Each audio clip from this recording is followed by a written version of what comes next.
வீடியோக்குள்ளே போகிறதுக்கு முன்னாடி நீங்கள் இது வரைக்கும் நம்ம சேனலை சப்ஸ்கிரைப் பண்ணலை அப்படின்னா சப்ஸ்கிரைப் பண்ணிக்கோங்க. நீங்கள் பண்ணுற ஒவ்வொரு சப்ஸ்கிரிப்ஷனும் எனக்கு மோட்டிவேஷனலாக இருக்கும். இந்த வீடியோவில் என்ன பார்க்க போகிறோம் அப்படிங்கிறத பார்த்தீங்கன்னா, ரீசன்ட் டைம்ஸில் ரொம்ப பேரால் பேசப்பட்டுக்கிட்டு இருக்க இந்த கிளாம்பாக்கம் பஸ் டெர்மினல் பற்றி தான் இந்த வீடியோவில் நம்ம பார்க்க போகிறோம்.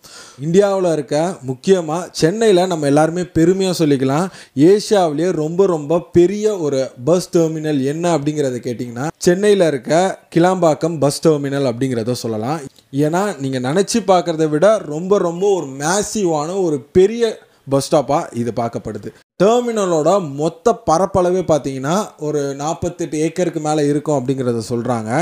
ஒரு நாளைக்கு 2000க்கும் மேற்பட்ட பஸ் வரதுக்கும் போகிறதுக்கும் வசதிகள் இந்த பஸ் டெர்மினலில் இருக்குது. ஒரு நாளைக்கு 1,00,000க்கும் மேற்பட்ட பயணிகள் வந்து போகிறதுக்கான வசதிகள் இந்த பஸ் டெர்மினலில் செய்யப்பட்டிருக்கு. ஒரு நாளைக்கு 2000லேருந்து 3000க்குள்ளே டூ வீலர்ஸ் இந்த பஸ் டெர்மினலில் உங்களால் பார்க் பண்ணிக்க முடியும். ஒரு நாளைக்கு 500க்கும் மேற்பட்ட கார் உங்களால் பார்க் பண்ணிக்க முடியும். ஸோ அந்தளவுக்கு ரொம்ப பெரிய ஒரு பஸ் ஸ்டாப்பாக இதை கன்ஸ்ட்ரக்ட் பண்ணியிருக்காங்க. பட் இதில் பஞ்சாயத்து எங்கே அப்படிங்கிறத பார்த்தீங்கன்னா, அந்த கிளாம்பாக்கம் அந்த ஒரு லொக்கேஷன் தான் மிகப்பெரிய பஞ்சாயத்தாக நிறைய பேரால் சொல்லப்படுது. ஸோ அப்படி என்னென்ன விஷயங்கள்லாம் இந்த ஒரு பஸ் ஸ்டாப் வந்ததுனால பப்ளிக் ஃபேஸ் பண்ணுறாங்க அப்படிங்கிறத இந்த வீடியோவில் நம்ம டீட்டெயிலாக பார்ப்போம். வணக்கம் ஜனங்கள்ஸ், நான் தான் Bala. Welcome back to Bala media.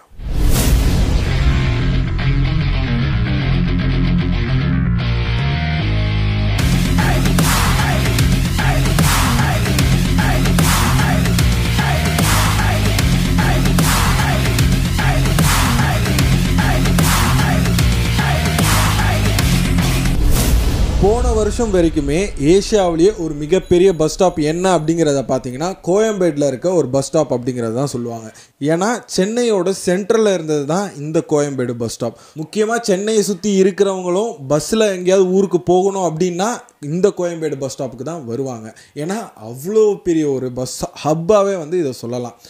நீங்கள் எந்த ஊருக்கு போனாலும், இன்ஃபேக்ட் மற்ற ஸ்டேட்டுக்கு போகணும் அப்படின்னாலும் இந்த ஒரு கோயம்பேடு பஸ் ஸ்டாண்ட்லேருந்து தான் உங்களால் போக முடியும். இதில் மெயின் பிரச்சனை எங்கே வந்துச்சு அப்படிங்கிறத பார்த்தீங்கன்னா, சிட்டிக்கு நடுவில் இருக்கிறதுனாலேயே ஏகப்பட்ட டிராஃபிக் மக்கள் ஃபேஸ் பண்ண ஆரம்பித்தாங்க. முக்கியமாக இந்த ஃபெஸ்டிவல் டைம்ஸ்லலாம், பொங்கல், தீபாவளி, கிறிஸ்மஸ், ஸோ இந்த மாதிரி டைம்லலாம் மக்கள் எங்கேயாவது ஊருக்கு போகணும் அப்படின்னா எக்கச்சக்கமான டிராஃபிக்.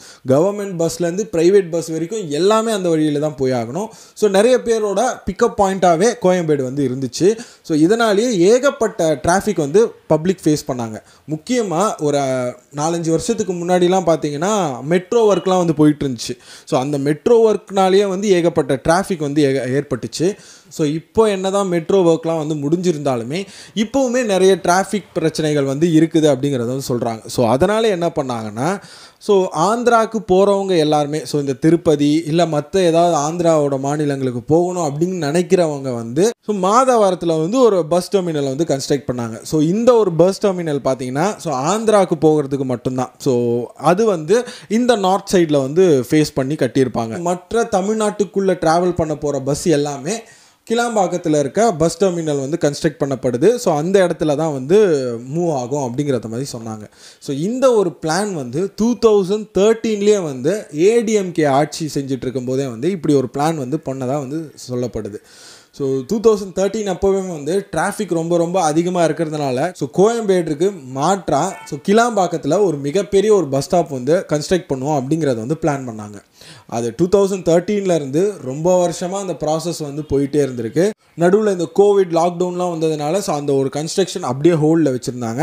ஸோ இப்போது ஏடிஎம்கே ஆட்சி முடிஞ்சு டிஎம்கே ஆட்சி வந்ததுக்கப்புறமா ஸோ கடைசி திடீர்னு அந்த கிளாம்பாக்கம் பஸ் ஸ்டாப்பை ஓப்பன் பண்ணியிருக்காங்க. ஸோ ஏடிஎம்கே ஆட்சியில் இருக்கும்போதே அந்த ஒரு பஸ் டெர்மினலுக்கான கன்ஸ்ட்ரக்ஷன்ஸ் 70 to 80% கம்ப்ளீட் பண்ணியாச்சு அப்படிங்கிறது சொன்னாங்க.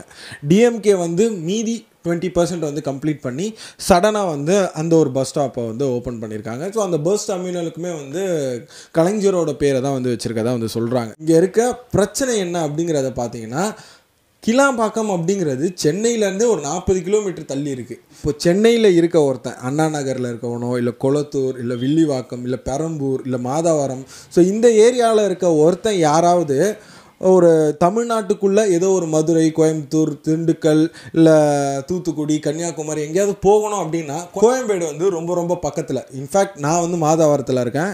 எனக்கு வந்து கோயம்பேடு போகணும், ஒரு ஓலா ஆட்டோ புக் பண்ணி போகணும் அப்படின்னா ஒரு 120 to 150 rupees தான் ஆகும். இன்ஃபேக்ட் நான் பைக்கில் போகணும் அப்படின்னா 20 minutes நான் போயிடுவேன். இந்த ஏரியாவில் இருக்கவங்க இப்போது தமிழ்நாட்டுக்குள்ளே எங்கேயாவது பஸ்ஸில் போகணும் அப்படிங்கிறத நினச்சா கிளாம்பாக்கம் தான் போகணும். அதுக்கே வந்து ஒரு 1 hour மேலே ட்ராவல் பண்ணுறதுக்கு டைம் எடுக்கும். ஸோ ஒரு ஆட்டோவில் போகணும் அப்படின்னாலும் மினிமம் ஒரு 500 to 800 ஆகிடும். முதல்ல ட்ராவல் பண்ணுறதே ஒரு மிகப்பெரிய ஒரு சிரமமாக நிறைய பேருக்கு வந்து இருக்குது. அதுக்கு தானே வந்து மெட்ரோ கன்ஸ்ட்ரக்ட் பண்ணிக்கிட்டு இருக்காங்க அப்படிங்கிறத வந்து சொல்கிறாங்க. ஸோ ஃப்யூச்சரில் வந்து நீங்கள் எங்கே போகணும் அப்படின்னாலும் மெட்ரோ வந்து உங்களுக்கு வந்து ஹெல்ப் பண்ணும். ஸோ மெட்ரோவில் நீங்கள் போனீங்கன்னா எங்கே வேணாலும் நீங்கள் போயிடலாம். ஸோ இதெல்லாம் வந்து ரொம்ப ஒரு 1/2 hourல நீங்கள் போய் ரீச் ஆகிடலாம் அப்படிங்கிறத சொல்லலாம். பட் இப்போதைக்கு சுச்சுவேஷன் பார்த்தீங்கன்னா மெட்ரோ ஒர்க் இன்னமும் அண்டர் கன்ஸ்ட்ரக்ஷன்ஸில் தான் இருக்குது.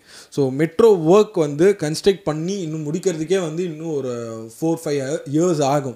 இந்த கிளாம்பாக்கத்துக்கு பக்கத்தில் இருக்க வண்டலூர், தாம்பரம், குரோம்பேட், கூடுவாஞ்சேரி, ஸோ இந்தமாரி ஏரியாவில் இருக்க மக்கள் எல்லாருமே வந்து இப்படி ஒரு பஸ் ஸ்டாப் வந்தது ரொம்ப ரொம்ப நல்ல விஷயம் அப்படிங்கிறத வந்து சொல்லுவாங்க.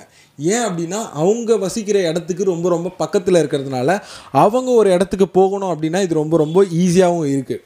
இது ஒரு நார்த் சென்னையில் இருக்கவங்களுக்கோ இல்லை ஒரு சென்னையில் சென்ட்ரலில் இருக்கவங்களுக்கோ ரொம்ப ரொம்ப இது தூரமாக தான் பார்ப்பாங்க. அப்படி பார்த்தா இந்த தாம்பரம், கூடுவாஞ்சேரி, ஸோ அந்த ஏரியாவில் இருக்கவங்கலாம் வந்து கோயம்பேட்டில் தானே வந்து பஸ் ஏறினாங்க. ஸோ அப்போ அது அவங்களுக்கு லாங்காக தானே இருக்கும் அப்படிங்கிறத வந்து நீங்கள் நினச்சிங்கன்னா அதுதான் கிடையாது.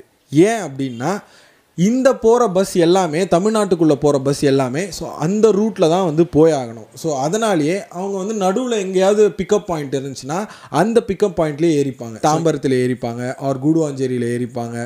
ஸோ இந்த மாதிரி அங்கங்கே ஒரு பிக்கப் பாயிண்ட் இருக்குது. ஸோ அந்த இடங்களில் பஸ் நிற்கும் போது அங்கே ஏற வேண்டிய பேசஞ்சர்ஸ் ஸோ அந்த ரெஸ்பெக்டிவான நூடல் பாயிண்ட்ஸில் போய்ட்டு ஏறிப்பாங்க. ஸோ இது வந்து அந்த ஏரியாவில் இருக்கிறவங்களுக்கு பெரிய சிரமமாக இல்லை. இப்போது சென்னையில் இருக்கவங்களுக்கு தான் ரொம்ப ரொம்ப பெரிய கஷ்டமாக இது இருக்க போகுது அப்படிங்கிறத சொல்கிறாங்க. பட் அட்லாஸ்ட் பார்த்தீங்கன்னா சரி ஓகே இதை வந்து ஓப்பன் பண்ணியாச்சு. ஸோ இனிமேல் எப்படி இருந்தாலும் யாராக இருந்தாலுமே சரி எங்கே இருந்தாலுமே சரி அந்த ஒரு பஸ் ஸ்டாப்பில் தான் போயிட்டு பஸ் ஏற போகிறோம். இனிமேல் அதுதான். ஸோ அதை நம்ம பழகி தான் ஆகணும், வேறு வழி கிடையாது. ஏன்னா அந்த ஒரு பஸ் ஸ்டாப் ஓப்பன் பண்ணுறதுக்கு வந்து ஒரு 400 crores வந்து செலவு பண்ணியிருக்காங்க. ஸோ இனிமேல் எதுவும் மாற போகிறதில்ல.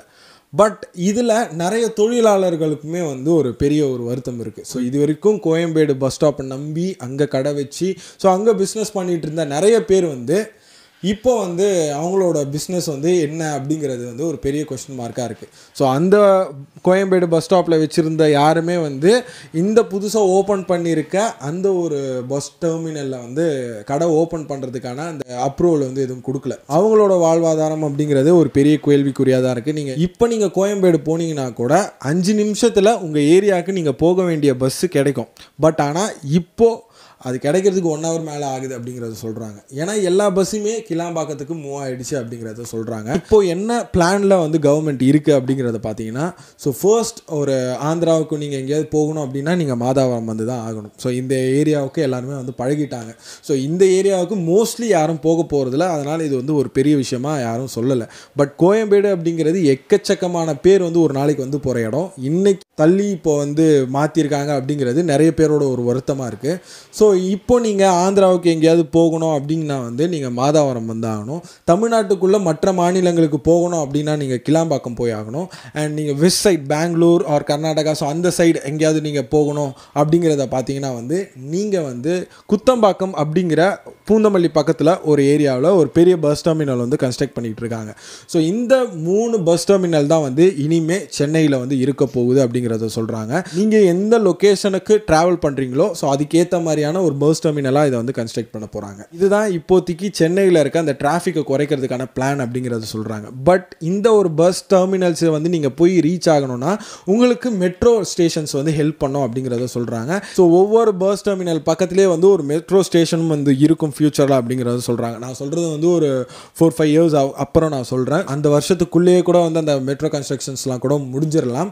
ஸோ ஃப்யூச்சரில் பார்ப்போம். ஸோ எந்த அளவுக்கு இது ஈஸியாக இருக்க போகுது அப்படிங்கிறத. நிறைய பேரோட கேள்வி என்னவா இருக்குது அப்படிங்கிறத பார்த்தீங்கன்னா இப்போ கோயம்பேடு பஸ் ஸ்டாண்டை என்ன பண்ண போகிறாங்க. இவ்வளோ பெரிய பஸ் ஸ்டாண்டை, இவ்வளோ பெரிய இடத்த என்ன செய்ய போகிறாங்க அப்படிங்கிறத பார்த்தீங்கன்னா, நிறைய பேர் சொல்கிற விஷயம், இப்போ கோயம்பேட்டில் இருக்க அந்த இடத்த என்னவா மாற்ற போகிறாங்க அப்படிங்கிறத நிறைய பேர் சொல்கிறாங்க அப்படின்னா, ஸோ அந்த இடத்துல வந்து ஒரு ஹாஸ்பிட்டல் வரப்போகுது அப்படிங்கிறத சொல்கிறாங்க. ஸோ பெரும்பாலான பேர் சொல்ல போகிறது என்ன அப்படிங்கிறத பார்த்தீங்கன்னா வந்து, அந்த இடத்துல ஒரு பெரிய ப்ளே கிரவுண்ட் வரப்போகிறதா சொல்கிறாங்க. அண்ட் இன்னொரு தரப்பு என்ன சொல்கிறாங்க அப்படிங்கிறத பார்த்தீங்கன்னா, அந்த இடத்துல ஒரு ஷாப்பிங் மால் வரப்போகிறதா வந்து சொல்கிறாங்க. ஸோ ஒரு ஹாஸ்பிட்டல் வர்றது கூட ஏதோ ஒரு அளவுக்கு ஒரு பிரயோஜனமான ஒரு விஷயமா இருக்கும் அப்படிங்கிறது நான் நினைக்கிறேன். பட் ப்ளே கிரவுண்ட்னால எந்த ஒரு யூஸும் இல்லை. பட் ஷாப்பிங் மால் அப்படிங்கிறத பார்த்தீங்கன்னா, பக்கத்துலேயே உங்களுக்கு விஆர் மால் இருக்குது. சென்னையில் உங்களுக்கு எந்த ஒரு மாலுமே கிடையாது. ஃபீனிக்ஸ் மால் இருக்குது, ஃபோரம் மால் இருக்குது, இஏ இருக்குது. ஸோ எவ்வளவோ பெரிய ஷாப்பிங் மால்லாம் இருக்குது. ஸோ இதுக்கு நடுவில் எதுக்கு இந்த இடத்துல ஒரு ஷாப்பிங் மால் அப்படிங்கிறது தான் எனக்கு புரியல. மிஞ்சி போனாலும் ஒரு மால் வந்தால் கூட என்ன பெருசாக இருந்துட போகுது. அது உள்ளே வந்து ஒரு மல்டிப்ளெக்ஸ் தேட்டர் இருக்க போகுது, இல்லை கேம்ஸ் விளையாடுறதுக்கு ஏதோ ஒரு கேமிங் சென்டர் இருக்க போகுது, சின்ன சின்னதாக ஷாப்பிங் பண்ணுறதுக்கு குட்டி குட்டியான கடைங்க இருக்க போகுது, சாப்பிட்றதுக்கு ஒரு ஃபுட் கோர்ட் இருக்க போகுது. ஸோ அது எதுக்கு கோயம்பேட்டில் இத்தனை பேர் இவ்வளோ வருஷமாக யூஸ் பண்ணிகிட்டு இருந்த அந்த ஒரு பஸ் ஸ்டாப்பை வந்து மாற்றிட்டு அந்த இடத்துல ஒரு ஷாப்பிங் மால் வைக்க போகிறாங்க அப்படிங்கிறது எனக்கு தெரியல. ஸோ இதில் எது உண்மை அப்படிங்கிறது தெரியல. மேபி கோயம்பேடு ஃப்யூச்சரில் இருந்தால் கூட இருக்கலாம். வெறும் சென்னைக்குள்ளேயே வந்து எங்கேயாவது போகணுன்னா கூட அந்த ஒரு பஸ் ஸ்டாப்பை வந்து நம்ம யூஸ் பண்ணிக்கலாம். ஸோ இது என்ன எப்படி இருக்க போகுது அப்படிங்கிறது எக்ஸாக்டாக தெரியல. நீங்கள் இதை நினச்சி என்ன ஃபீல் பண்ணுறீங்க அப்படிங்கிறத கமெண்ட்டில் லீவ் பண்ணுங்கள். அண்ட் இந்த வீடியோ உங்களுக்கு எப்படி இருந்துச்சு அப்படிங்கிறத நீங்கள் கமெண்ட்டில் லீவ் பண்ணுங்கள். இந்த வீடியோ உங்களுக்கு பிடிச்சிருந்துச்சுன்னா இந்த வீடியோக்கு ஒரு லைக் அண்ட் நம்ம சேனலுக்கு ஒரு சப்ஸ்கிரைப் பண்ணுங்கள். இதோட உங்களை ஒரு நெக்ஸ்ட் ஒரு இன்ட்ரெஸ்டிங்கான ஒரு வீடியோவில் வந்து பார்க்குறேன். அண்ட் என்ன சோஷியல் மீடியாவில் எங்கேயாவது ஃபாலோ பண்ணணும் அப்படிங்கிற நினச்சிங்கன்னா, ஃபேஸ்புக், ட்விட்டர், இன்ஸ்டாகிராம் எல்லா சோஷியல் மீடியாவோட ப்ரொஃபைல் லிங்க்ஸ் வந்து கீழே டிஸ்கிரிப்ஷனில் கொடுத்துருக்கேன். இதோட உங்களை ஒரு நெக்ஸ்ட் ஒரு இன்ட்ரெஸ்டிங்கான ஒரு வீடியோவில் வந்து பார்க்குறேன். See you soon. Bye.